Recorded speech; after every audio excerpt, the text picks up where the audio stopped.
أعوذ بالله من الشيطان الرجيم. بسم الله الرحمن الرحيم. رب اشرح لي صدري ويسر لي أمري واحلل عقدة من لساني يفقهوا قولي. ربنا اغفر لنبينا محمد وارحمه وبارك عليه وعلي مقامه وارفع درجته وجميع المؤمنين. وبعد، فموضوع الحلقة هو: هل شرع الله صلاة الظهر والعصر في كتابه؟ نبدأ مباشرة مع الآية من سورة النور عند قول الله سبحانه وتعالى: يا أيها الذين آمنوا ليستأذنكم الذين ملكت أيمانكم والذين لم يبلغوا الحلم منكم 3 مرات من قبل صلاة الفجر وحين تضعون ثيابكم من الظهيرة ومن بعد صلاة العشاء 3 عورات لكم ليس عليكم ولا عليهم جناح بعدهن طوافون عليكم بعضكم على بعض كذلك يبين الله لكم الآيات والله عليم حكيم.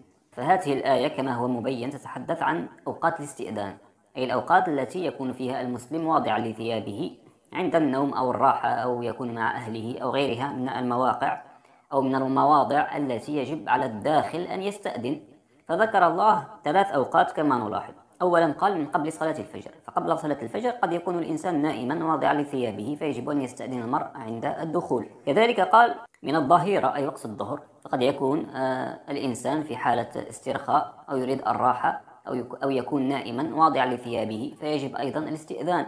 كذلك من بعد صلاة العشاء، فبعد أن يصلي المسلم العشاء في الحالة الطبيعية فهو يذهب لينام ويرتاح، نعم، فيضع ثيابه فيجب الاستئذان أيضا. إذن ما هو موضع الشاهد هنا وما علاقة صلاة الظهر والعصر؟ العلاقة واضحة. فكما نلاحظ عندما تحدث الله عن الفجر وقت الفجر نبهنا على صلاة الفجر لأنه توجد صلاة فجر، فقال من قبل صلاة الفجر، نعم، فعندما يحين وقت صلاة الفجر يجب أن يستيقظ المسلم ويكون في حالة صلاة فلا يكون نائما. ولكن قبل صلاة الفجر قد يكون المسلم نائما واضعا لثيابه فيجب الاستئذان. ثم قال من الظهيرة، سنرجع إليها الآن. ثم قال من بعد صلاة العشاء، كذلك بعد صلاة العشاء عندما ينتهي المسلم من صلاة العشاء بحلول الظلام كما تحدثنا في الحلقات الماضية: أقم الصلاة لدلوك الشمس إلى غسق الليل، أي من قبيل غروب الشمس إلى أن يحل الظلام، وهاتي صلاة العشاء أو وقت العشي كما دل عليه اللسان العربي وكما دل عليه القرآن كما ذكرنا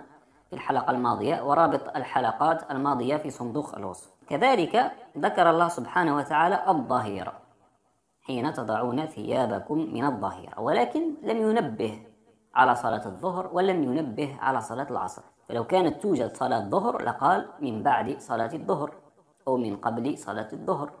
كذلك لو كانت توجد صلاة عصر من قبل صلاة العصر حتى ينبهنا على أوقات الصلوات حتى لا ننساها ونحن نائمون أو واضعون لثيابنا. فقد يكون الإنسان نعم نائما في وقت الظهيرة واضعا لثيابه ونائما، فلو كان يوجد تشريع لصلاة ظهر أو صلاة عصر لنبهنا الله عليها كما نبهنا على صلاة الفجر وصلاة العشاء. من هذه الآية نعم نستنتج أنه أيضا لا توجد صلاة ظهر ولا صلاة عصر، لأن الله لم يذكرها نهائيا، مع أن الموضع موضع لذكرها وتذكير بوقتها، لأنه وقت للراحة للنوم، وقت الظهيرة، وقت لوضع الثياب. فقد ينسى المسلم وقد ينام فيتكاسل عن صلاتي الظهر أو العصر، ولكن الله لم ينبه لأنه لا توجد صلاة، لأنه كما أخبر الله سبحانه وتعالى: وأقم الصلاة طرفي النهار وزلفا من الليل، أي في أول النهار توجد صلاة الفجر وفي آخر النهار توجد صلاة العشاء وتوجد أيضا صلاة من الليل. أما وسط النهار فلا توجد صلاة، فالنهار قد جعله الله للابتغاء من رزقه، للراحة، نعم، وغيرها من الأمور، وليس للصلاة. أما الصلاة فوقتها في أول النهار وآخر النهار وفي الليل. كذلك عند قول الله: أقم الصلاة لدلوك الشمس إلى غسق الليل، وهذا الوقت المستمر من قبيل غروب الشمس إلى أن يحل الظلام وهو وقت صلاة العشاء. ثم قال: وقرآن الفجر إن قرآن الفجر كان مشهودا، أي صلاة الفجر من أول ظهور ضوء النهار إلى أن تطلع الشمس. ثم قال: ومن الليل فتهجد به نافلة لك، وهي صلاة الليل. وهذه 3 صلوات المذكورة في كتاب الله والتي شرعها الله لعباده، ولا وجود صلاة ظهر أو عصر في تشريع الله أو في كتاب الله. نعم، هذا ما أردت أن أقوله في هذه الحلقة.